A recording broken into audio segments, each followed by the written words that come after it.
Welcome to the MyLaw CLE presentation. During today's presentation, you may access the course materials from the handout section located on your screen. Attendees seeking credit for this presentation, pay careful attention to the screen. A pop-up box will be displayed at various times during the presentation. You will need to click Confirm on the pop-up each time it appears to qualify for CLE credit. In order to receive CLE credit, you must also click on the link that will appear at the end of this presentation to initiate the certificate process. Welcome. Thank you for joining us for today's discussion on how General Counsel can turn economic uncertainty into opportunity. We're excited for our conversation today, where our panel will share their experience leading in-house legal departments through periods of uncertainty and provide insights on the strategies they've used to navigate the inevitable accompanying challenges. I'm Megan Kelly. I am the Director of Attorney Development at Paragon Legal. In case you're not familiar with Paragon, we help in-house legal departments identify reliable interim legal support solutions. And we work closely with our attorneys to connect them with that meaningful work on a more flexible basis.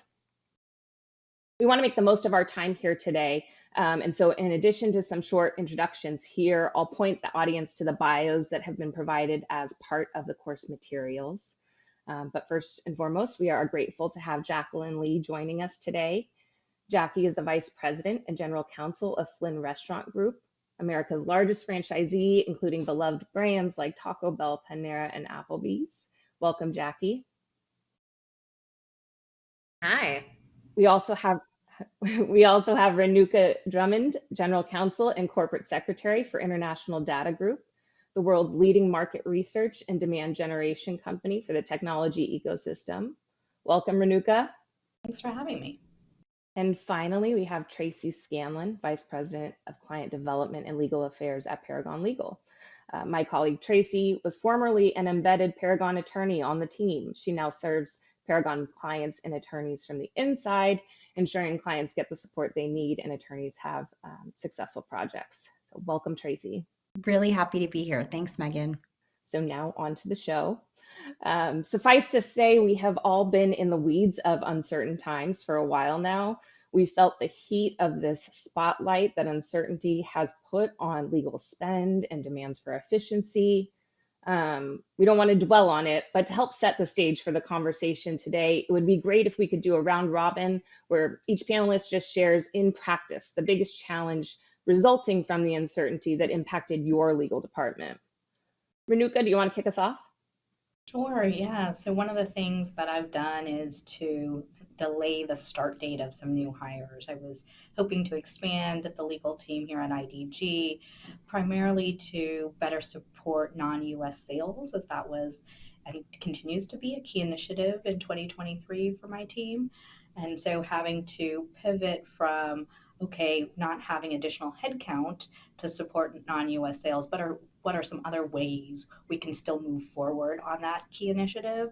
And so looking to do things like templates and escalation books and playbooks and training of sales, and really looking at ways that we can help the business be less dependent on legal and still progress that initiative.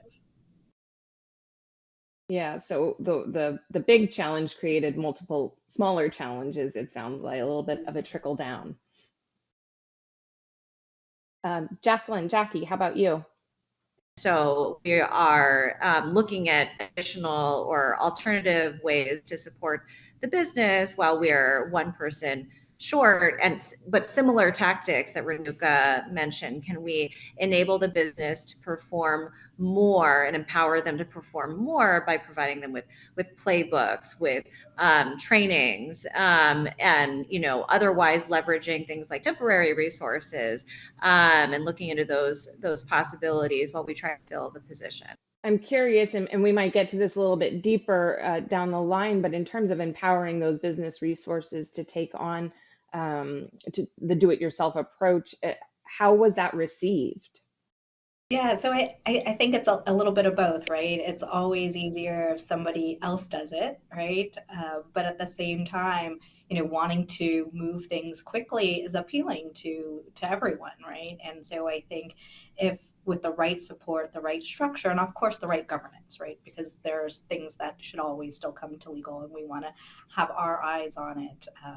That I think it is a welcome status quo, right? To empower people throughout the organization. Right. And I just think the word that you used, Renuka, empower, is really Really. powerful because I think people want to be able to, know how to do things themselves. They don't want to, not that legal is a blocker, but if that was sort of their old mentality, it's like, here, this is, here's a way for you to help yourself. So I think framing it that way is super helpful. Great. Tracy, how about you? You have a bit of a unique position looking both internally at your Paragon legal team, but then also working with so many clients. Yeah, I think the challenge that I see is really more of an opportunity, and really it is just educating our clients in the market and our team members sort of like what's going on and what's best for them. I think back in the day where money was free flowing and there was a lot of things going on, it was very easy for a client to come to us and say, hey, like, so is going out on maternity leave. This is what I need. And we would just find them. And nowadays it's a lot trickier because our clients are working with limited budgets. There's a lot of movement in the market. There's a lot of candidates moving around. And so just working with them to see what's the best solution, being flexible and offering more bespoke solutions, figuring out sort of, what's your long-term goal versus short-term goals. So I think that's sort of in and of itself a challenge, but I like to think of it as an opportunity to just really get to know the clients and work with them better. Thanks. Well, thank you all for sharing sort of your insights into what you've experienced personally. Moving forward for this session, we're going to sort of break it up into 3 parts where we talk about, what were you able to leverage from within? When do you go outside and bring in help? And what ultimately did you have to forego? And hopefully in doing so, we'll be able to share with the audience what you really experienced in terms of tries that maybe weren't successful, things that really hit the nail on the head for you and got you the support or recognition that you needed. And so to kick it off, when you're being asked to do less with more, a first step can be to look at what you already have. Jackie, were you able to leverage existing resources to accomplish goals or become more efficient? Yeah, that's a great question. One of the, in these times of economic uncertainty, that's exactly what we're being asked to do is to do more with, I guess, less, but really to look at what are all the things that our lawyers and legal professionals working on, and is that where it really ought to sit? I think in our company culture, one of our sort of main values is to own it, and so we see a lot of this throughout the company, not just the legal department, where people will identify an issue and then start getting after it. They're owning the issue without necessarily, not always thinking, is this where this issue should sit? Am I the person best suited to tackle this issue? And so one of the opportunities that we've identified is in the past, legal has been involved very often in sort of like property management issues, things that come up with landlords, for example, things that can be done totally without the intervention of legal. We have professionals in our real estate department that obviously know how to read leases, ones that understand facilities. And so we've been able to sort of create an escalation process that really empowers our operators and our facilities folks and our property management people in the real estate department, all folks who are not, barred or licensed to practice law, to try to tackle these problems before it's escalated to legal. And similarly, there are other things in other practice groups, whether it's like initial review of contracts or handling intake of privacy consumer request responses, where we're evaluating, is this something that needs to be done by a lawyer or a trained legal professional? Or is this something that, with clear guidance from a lawyer or legal professional, other folks are best suited to work on? And the organization has been very enthusiastic about that, because they know what it means is that it allows the legal department to get after probably the more, the higher value, higher impact projects that are important to them. I love that culture of own it. It makes, the teamwork really the central focus of everything, and everybody has a goal. So it's not sort of like, what do I need to get done? I feel siloed. But if you're all part of the same um, goal there, then it feels a little bit more comfortable to distribute things, delegate, reallocate, and really right resource to make sure that the people who need to spend time on particular things are spending that time.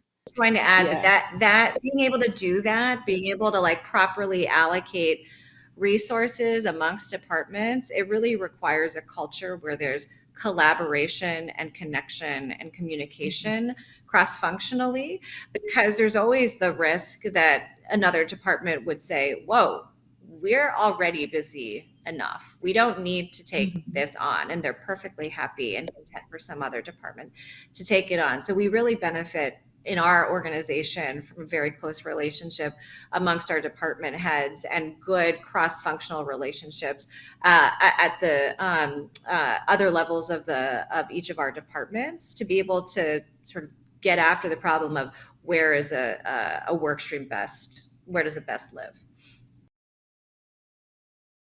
I think that idea of right resourcing, right, is key. And that's what we've really had to take a close look at, is all the tasks that the legal team performs, do they need to be performed by a legal professional? Are we adding value? Or is there a different type of resource, no matter where that resource may sit, that is actually better suited to doing that task?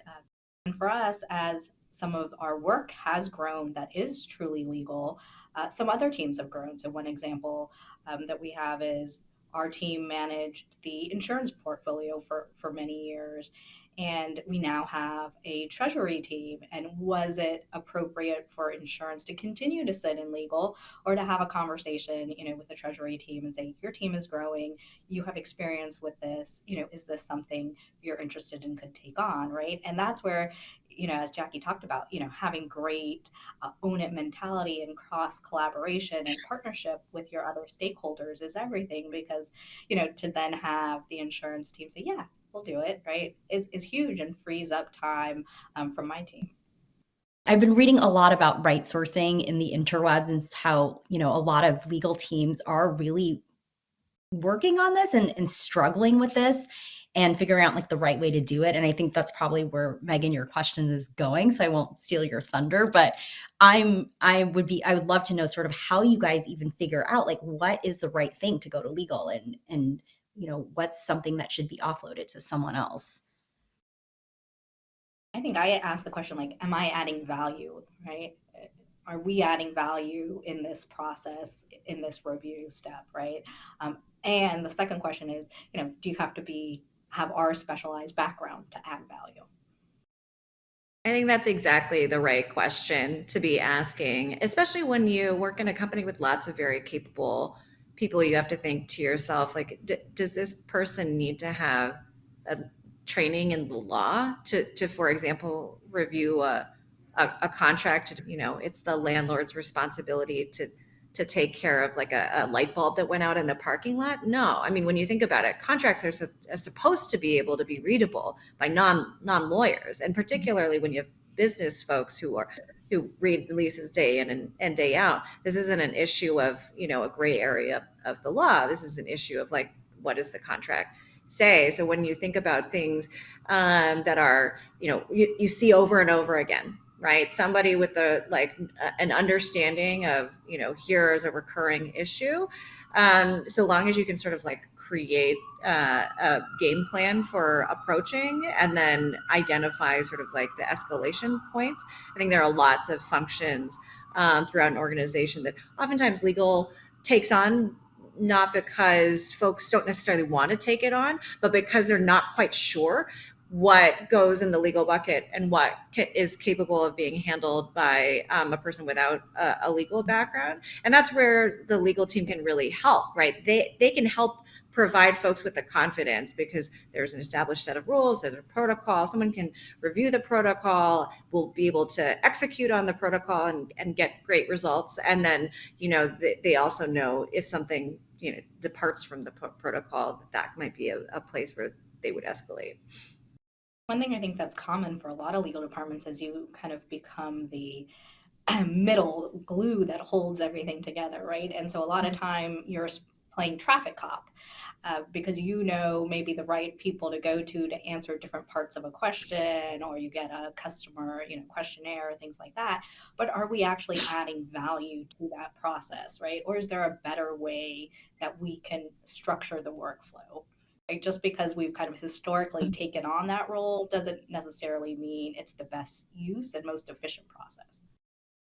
I think one way that our bosses would think about it is think about the amount you pay a lawyer, right? And you think about the hourly rate, even for an in-house person. And if you were to tell your boss, I was on the phone with a landlord today talking about whether they're required to change a light bulb, and think about the hourly rate at which you are doing that, would your boss say wow, that was a great use of those company resources? Or would your boss say surely there's someone else in the organization that can do that? That I think is a pretty good measure.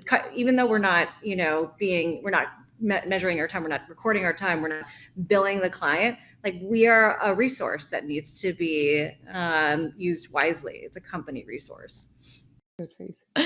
A common concern that I hear a lot from clients is just, I'm so in the weeds, I don't even have time to think about what should be, handed off my plate, or it's just easier to do it myself. It's easier to do it myself.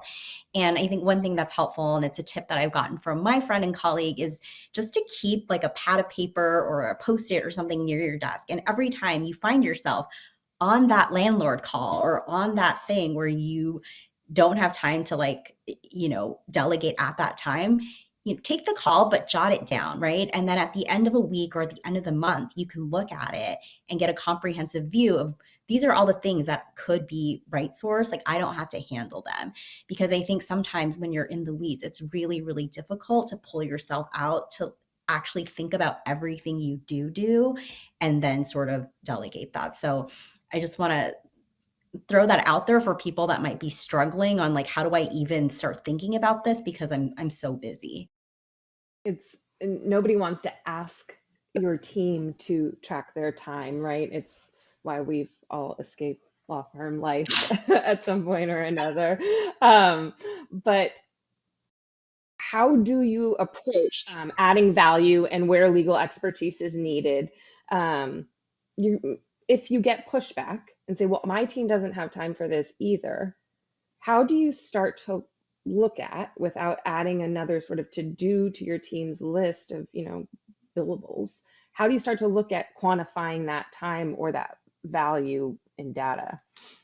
I'm a big proponent of data for the business. That is what they thrive on. Anecdotes are not useful, right?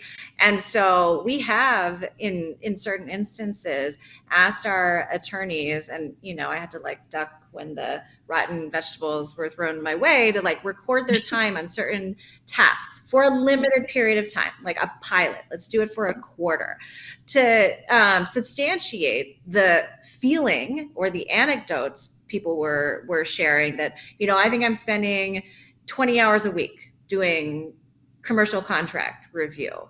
And it has a lot of value, because not only will you be able to get a sense for, is that accurate? Are you underestimating that? Are you overestimating that? But we've also sort of indicated the topics on which we've spent our time, whether it's commercial contract review or employment counseling, right? Then you get a sense, for example, for, are you spending a lot of time with a particular client in the organization? And what does that tell you? Does it tell you that that person needs more help because they have a particularly difficult market to manage? And if they maybe tweaked their operations in one or a couple of different ways, that you might be able to address that issue and then your counseling time would go down?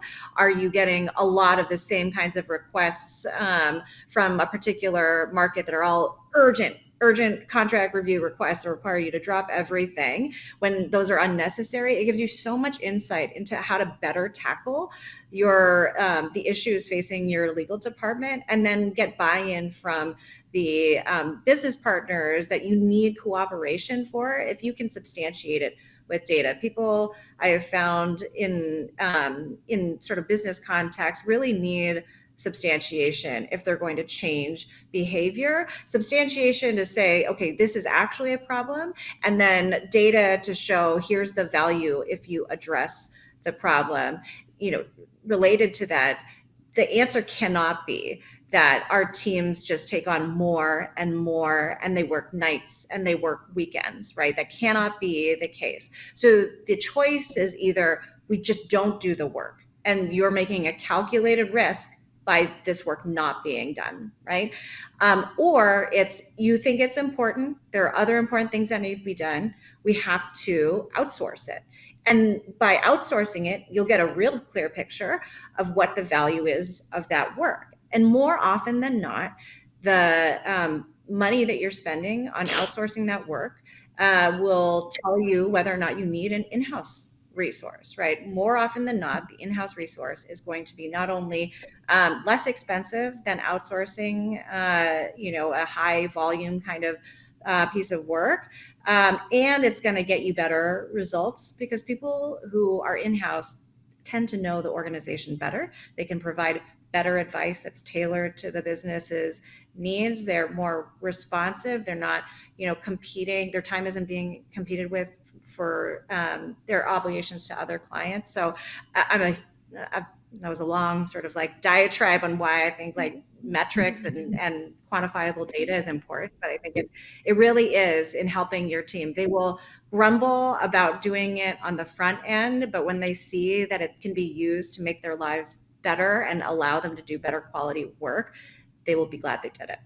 So great. So we've got Tracy's suggestion of using sort of a notebook by your laptop to jot down things when you're on the phone and thinking, is this the best use of my time? And then taking some time to sort of look at that list holistically and figure out where redundancies are or where things could be reallocated.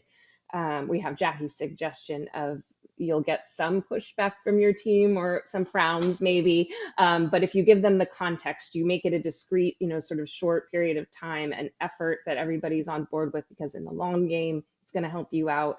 The data is incredibly helpful in helping your partners in leadership understand that things need to be adjusted accordingly. Renuka, before we move on, anything else to add on the what to leverage within or how you've captured that data? I completely agree. I think data is everything in pleading your case for resources or process improvements. I've also we recently implemented our first ever CLM tool, and I've been able to use the data from that to show, these are how many NDAs we're processing a month. These are how many MSAs. This is how long, it takes us to turn draft. And also the ebb and flow of work over the quarter, right? And so that has actually been very useful in saying, look, we see this sharp spike at the end of every quarter in the need for overflow resources, via, a contract part-time associate, right, at the end of every quarter to help us with that overflow. That has been enormously helpful. I think data also comes in to the picture when you're trying to advance initiatives where you can show the long-term benefit and cost savings of changing this. For instance, if you have a very large legal entity footprint and you want to advocate for shrinking that footprint, if you can gather up all the costs, right, not just from legal but all the back office costs, all the staff that it takes, and then make an argument for this is why we should rationalize our footprint, I think it becomes very meaningful. But you gotta find out a way to get your hands on that data. Thank you. Okay, so we've leveraged from within, we've done what we can do with our existing resources.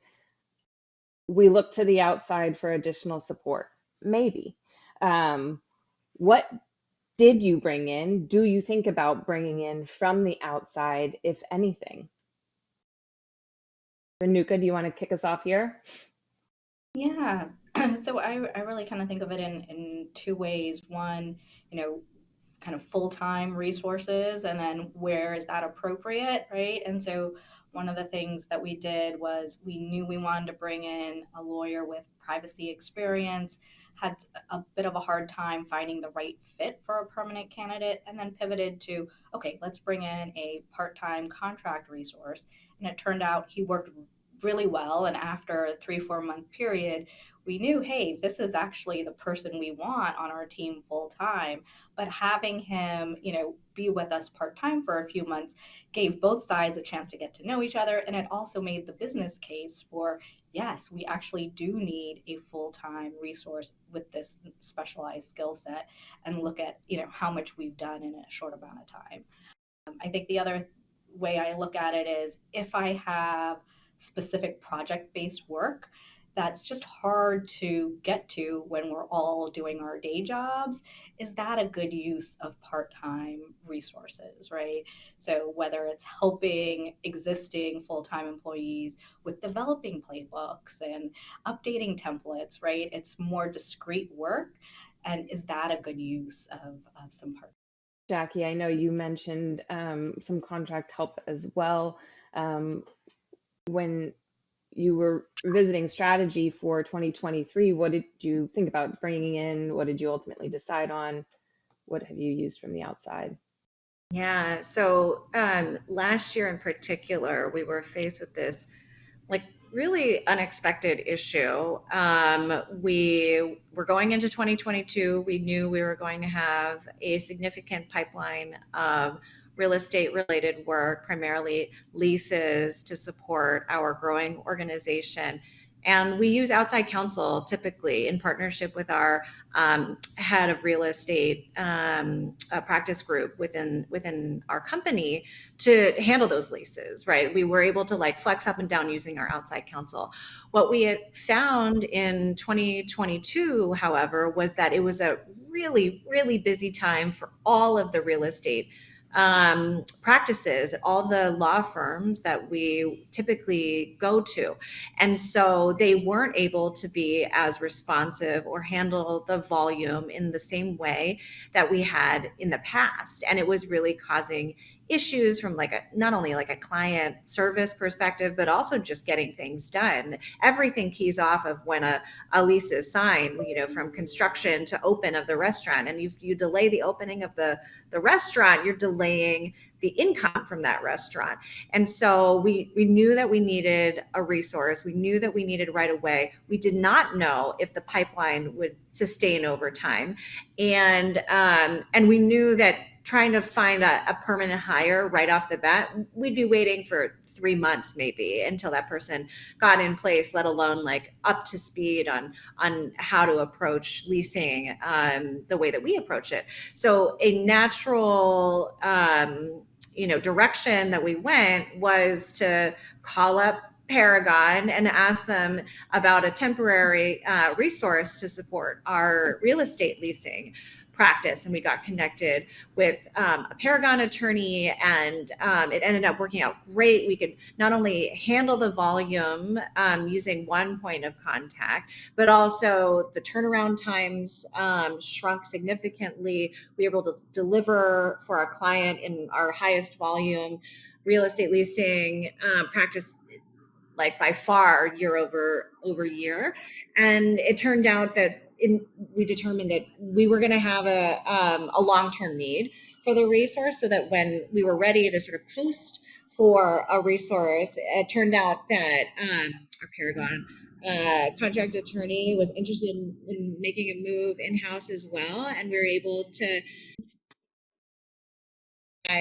role, and it worked out great. But it was perfect for our needs right at the time, which were basically like urgency but also uncertainty, and it really helped help us deliver on our commitments to our client when we needed a solution like yesterday. I think knowing the pipeline, Jackie, like you mentioned, is really key, because one thing that I think happens is companies get money for either a full-time headcount or something like that, and you want to just jump on it right away, right? And it is what it is. And so you think like, I have to do this or I'm going to like lose my chance. And down the line, I'm never going to get this again. But it's always helpful too, to take a step back and say like, how long is this going to be happening? Do I anticipate needing this full-time person for a very long time, that it's worth the wait? Or, can I bridge the gap right now and see if this is actually going to work? In the latter situation, then you can get someone really quick. You have the flexibility to flex up or flex down. And it also doesn't forgo your chance of getting that person later on, right? Like you both mentioned, you can convert the person, or if the pipeline work does go down, then you can slowly, transition that person out. I think similarly, we see this a lot too with outsourcing things, or, buying technology or CLM systems. Again, you get the budget, you really want to use it, but sometimes, it's helpful to take a step back to see and think like, how long is this implementation time going to be? How long is it going to take to get buy-in from internal stakeholders, right? And there's other things you can do in the interim, like maybe you get a spreadsheet together to organize your contract. So when you do buy that system, you can upload it or do something pretty easily. So I think it's helpful when you're thinking about what to send out to really take a step back.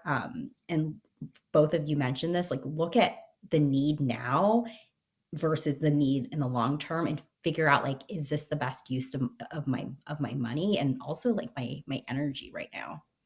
It's a lot like if you've ever bought a house that needed some work, and people always want to like they get the house and they're like, oh, I know exactly what I want to do to the house. I'm going to start like remodeling the kitchen. I'm going to remodel the bathroom.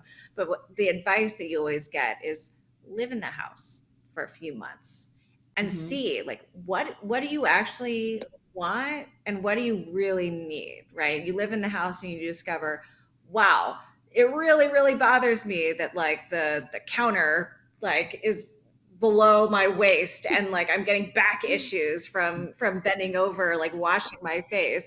Like that becomes a bigger issue than like, boy, like that pink tile in the kitchen's really grown on me. Maybe I don't need to like, destroy the kitchen and make that investment. It's very similar to, living with what does it look like when you have someone in the role, and what can they do? Where does it help you unlock value? Is this the level of seniority that I want for the role? Can it be done by someone more junior? Do we need someone more senior? It's a really like nice, I love the like piloting things. You test it out, see if it works. And it's, it's a limited commitment potentially, so that you can really right size like the role. Tracy, you mentioned a word, energy, and we were talking before about like building that data, making your case for reallocating work internally. There's cases to be made for bringing in outside resources to help your team. And when it comes to energy and burnout and your team being overburdened with work, that's another thing that's hard to put a number on. When you were making a case based on concerns for overburdening your team, have there been certain strategies you've used that have been successful? I think data and the anecdotal, right? If you have, people who across the company know are superstars, and your superstars are starting to get burnt out, you need to kind of raise the red flag, right? And say, okay, I know resources are tight, but we've got to do something, right? Even if it's on a temporary basis. And here's the data to show that it's not just, this person having a bad day, month, whatever. They are really overworked, because I can show you how many contracts we're completing, show you, right, how long, maybe some longer negotiations than typical. But I little bit of both, and I think that's also where, kind of that stakeholder value and the bridges you've been able to build internally matter a lot, right? Because then when you say, hey, I need some help, people are gonna say, okay, for you, right? Well, let's figure out what we can do. And Jackie, that probably helps you sort of pitch the timekeeping idea to your team too, right? I would assume that if someone's feeling burnt out, like it's like please show us, and then we can do something about it. Because I think the concern a lot of times with really high performing people is they just keep working and working and working, and they feel burnt out, but no one knows what they're doing. Like, leadership doesn't know that they need help because they're doing everything with a smile and sucking it up and all of that stuff too. So I think framing, to your point earlier about like doing the timekeeping now to help your team in the future being a good thing, it seems like to me this is something that supports that pitch. Yeah, for sure. The framing it is very important. I think like folks who have worked a long time at private law firms are probably a little bit traumatized about what it means to keep your time. The purpose of keeping Right. time that we're talking about in-house is very different, right? Like no one is monitoring if you're billing, you're like 2,000 hours a year, right? That's not the purpose. The purpose is to understand like what is the value of the work being provided? Is this the right person to be doing it? What would it cost to have an external resource? And what's the like opportunity cost of this person doing this kind of work versus other kinds of work? There will always be other kinds of work that you need to outsource because of resource constraints, or that's just simply not being done because of resource constraints. So it really helps illustrate, that piece of it. I think it's also really important to like model behavior, like good wellness practices with your team as well. One thing that I like that we do as a team is like we talk a lot about like our attempts at fitness, right? Like when we get on the wagon or fall off the wagon, but like we will take time during the day. Like it's not frowned upon if someone's like, okay, like I'm gonna be offline for the next, hour. I'm gonna like get on that treadmill and I'll be back. And it's like, great. That's excellent, right? Or like to take vacation and be vocal about taking vacation and then like modeling that you're not going to be responding to email during that time, right? So that folks feel comfortable doing that. It's really, really important that folks are taking time off, not like when they've reached the like breaking point, but regularly to regenerate. Like I know for myself, even I feel so much more like energized and ready to like dig into things if I've been taking like periodic wellness days. I will sometimes like just take like a Wednesday off, right? Like and it helps, not just because like then we don't have to find like babysitters for the kids, like, but also because like it's just like a good practice to like take some time off and refresh and then get back on it. And when you do that, you find when you have a great team, you find that people will cover for each other and then they will take their time off, and it's like it's something that's just part of the culture of the team. But you have to sort of bake that into your resource planning. You can't just assume, and you shouldn't assume, Right. that folks are going to be indefinitely working like 60 hours a week on the weekends, in the evenings, without a break. If you're not accounting for that, the situation where like it's not about like a business case to add a hire, it's going to be replacing the people that you've burnt out and that just have reached the end of their rope. Which can be a huge cost both in time and money. Um, I also wanted to touch on the data we're collecting, right, in the context of culture building. I'll celebrate the accomplishments, right? Then you have the metrics not only to take to leadership and say, look how great we are, but also to celebrate your team and everything you get done in any given initiative. Okay, so to put a bow on this one, we talked about bringing in resources that allow for flexibility. Both of you very kindly mentioned contract resources, and being able to not only get the help you need immediately and hit the ground running, but also parlay that into long-term support that you ultimately determine that you needed through the data you captured by having that short-term resource on board. We talked about really knowing your pipeline so that you can look forward as far as possible and not sort of take a step that you may regret taking later in time because the work just isn't there anymore. And we talked about, again, using the data that you can collect from your team to make the case for what you need to bring in from the outside. Before we move on, anything else anyone wants to share on their experience in terms of bringing in outside support or deciding not to? What did you forego? We all have wish lists, right? I've got a notepad next to my desk of everything I want to do for our Paragon team, and then weeks and months go by and they're still sitting on that list. As you're being pressed to do more with less money, less time, there's things we have to put in a parking lot or just ultimately cross off the list and say we're not going to get here. In this most recent period of extended uncertainty, what did you forego? Renuka, you want to kick us off on this one?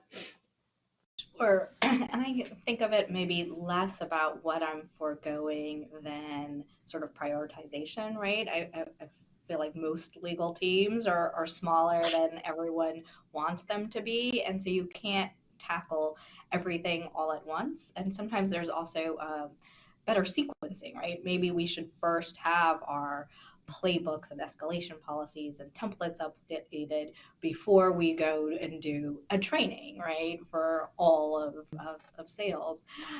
So I think about it as phasing and prioritization. One of the examples we have is we have some kind of very large strategic projects, and it's a big budget to do them. But if we actually think about how much we're going to accomplish, in each quarter, in each year, it's a long 3-year project. And so all that budget isn't actually going to hit, right, all at once. And so how can I take what's the most critical aspects of that project, get that approved, that budget in, and focus on that, right, as my first priority. And then as I knock that off the list, right, move on to phase 2. That's how I've been trying to think about it, as opposed to, oh darn, what do I have to give up? Tracy, is that consistent with what you're seeing sort of across the client landscape? Yeah, I think it is very much about reprioritizing and just figuring out what needs to be done immediately. Like, what do we need to do to keep the business running, right? Sales, like, we got to do that. But maybe sometimes there was an expansion in the works, or, a desired new product or something like that, that has to just get put to the side for a little bit. And so that's what we're seeing a lot too. And just, working with them on prioritizing, figuring out like what is most important, and going back to the resourcing too. It's like, what is most important that you focus on and is more important for someone else to do. And so I think, to Renuka's point, it really is about prioritizing, especially with legal teams that are smaller. You find a lot of GCs, they're getting in the weeds. Like, they are negotiating these agreements. They are like talking to the salespeople. They're like doing all of the stuff because that's what needs to be done. And so maybe some of the things that they parking lot is the strategic work that they want to do, like the development or all of that stuff. But again, it's not forever, right? Because you need to come up with strategy. So today's company is not the same as tomorrow's company. You need to develop your team so they can continue to grow and take things off your plate. And so it's really kind of taking it and looking at it chunk by chunk to see, not what do I give up forever, but what do I move up the ladder in priority, and sort of parking lot some of the other stuff. Not a goodbye, a see you later, so to speak. Jackie, anything to add on what you may have put lower on the priority list, or how you determined what needed to go lower? What Tracy was saying is really resonates. I think the number one thing I've given up, like for better, is control, right? Like, when I joined the legal department and was elevated in this role, there were 2 attorneys, and I had my fingers in every pot. I was on all the calls and I knew exactly what was going on. But we've grown, and we've grown to have practice leaders, and it was a commitment that I made to myself and also to my team towards the end of last year, that like, to have multiple senior lawyers on a call. It's not allowing those senior lawyers to develop and be known as sort of like the authority within their spheres. And it wasn't allowing me to do the higher impact sort of strategic work for making sure that our team was able to grow and scale to best support the business. And so that was a commitment that I made at the end of last year, and I'm trying very hard to stick with this year. And I'm lucky because our leaders in our legal department are very capable. They absolutely can manage these work streams without my hovering, and I trust them to escalate things that need to be escalated. And I've already seen not only folks like really step up into those roles, but also be recognized by our business partners as the authorities within those spheres. And it really like unlocks a lot of value both for them and also for me. And it's not, you have to be really upfront. Like it's not gonna make their lives easier. Like it's more work to manage and have those kinds of roles, but it will also be great for their careers. It's great for the organization. It's great for me. And so that was really like the main thing to give up. And I think it is the most important thing. I think, folks in the most senior roles in their legal organizations, particularly as they grow, like prepare themselves to give up, because it allows the organization or your department to scale with the organization. Great. So we talked there about sort of prioritization, and I love that we're talking about prioritizing not just strategies and what we want to accomplish, but also our own time, which I find to be a very uphill battle for myself too. All right, we've covered what we leveraged internally, what we brought in from the outside, if anything, and what we decided with reason to forego. As we sort of get to the closing piece today, I think it would be great. We've talked about a lot of practical tools that our audience can use here as they continue on through this time of uncertainty. But sort of like we started at the beginning, what would be the one piece of advice you'd give to a leader in-house on how to add the most value while your resources are constrained, or what was the most impactful step you took during this time of uncertainty? Jackie, if you want to kick us off here. It was a practice that I started before sort of this period of economic uncertainty, but has served me really well.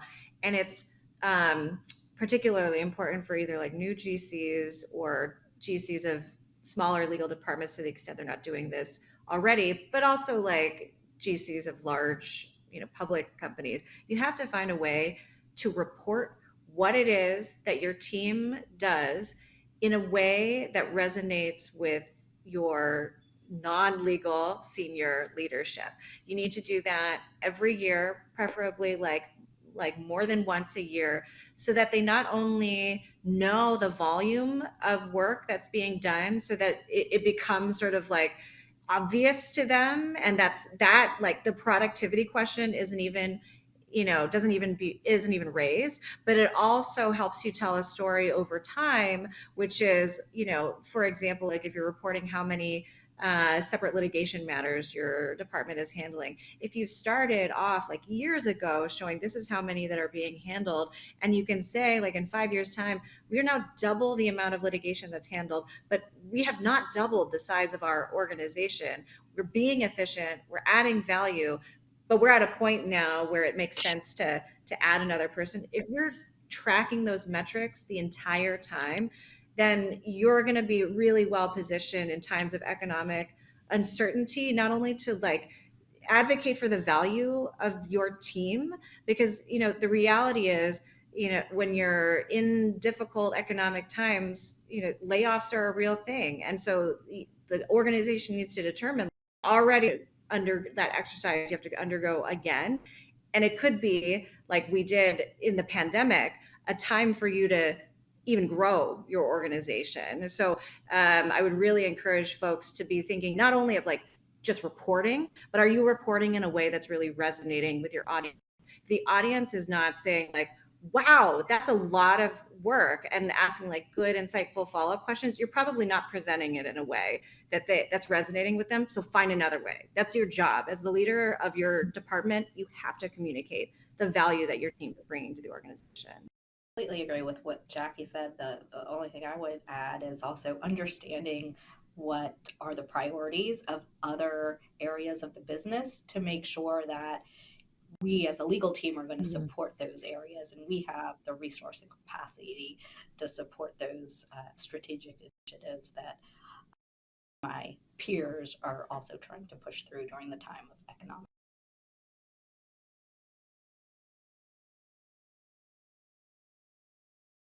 Tracy, anything to add on that front?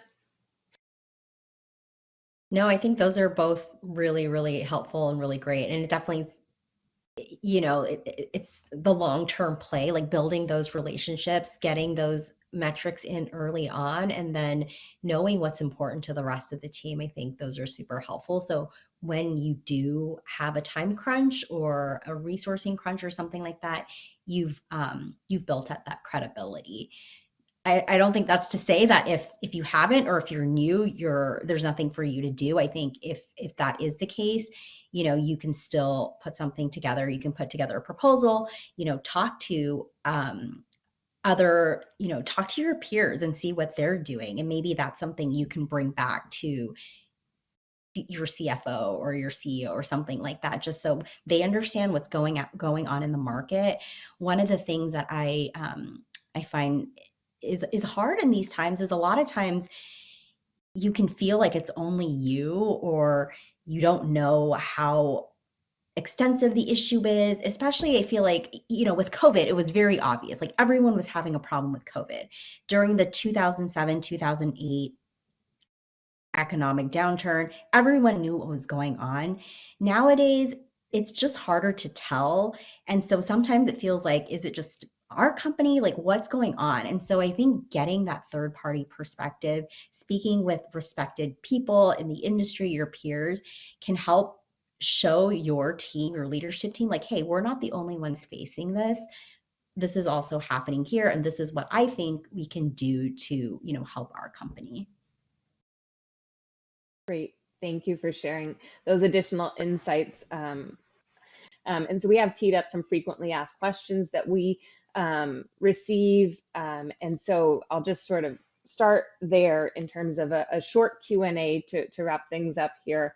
I think we talked about some really great practical tools that folks can use, but decision paralysis is real, right? You get put with that question of, I need you to cut spending or do more with less. What is the real first step that you do after walking out of that room and getting a glass of water? What's that first tactical step you take? Actually, I think you got to go, really detailed into your budget and look at, every single line item, right, in your budget, as painful as that is, and see where are there opportunities for consolidation, right? Do you have, 2 or 3 local counsel in each jurisdiction? Is that necessary? Are you repeating? We have a large IP portfolio. Should I be looking at consolidating to, one agent of record and get, lose some of the local representation? Is there cost savings in doing that? Is there back office efficiencies in doing that? Can be an excruciating process, right, to go through that, but I think it's great discipline. And I think you can also then look at some data, not just from your P&L, but others. And is there overlap? Is there potential for consolidation? Is there potential to renegotiate your rates, right? Looking at your firms and seeing what are the hourly blended rates, right? Why is it significantly higher here than there? Is there a good reason for it? Or is it worth having a conversation and saying, do we really need a partner to do this task? Or, could we get a mid-level or a junior associate to help us with this? I think for me, that's the place you have to start.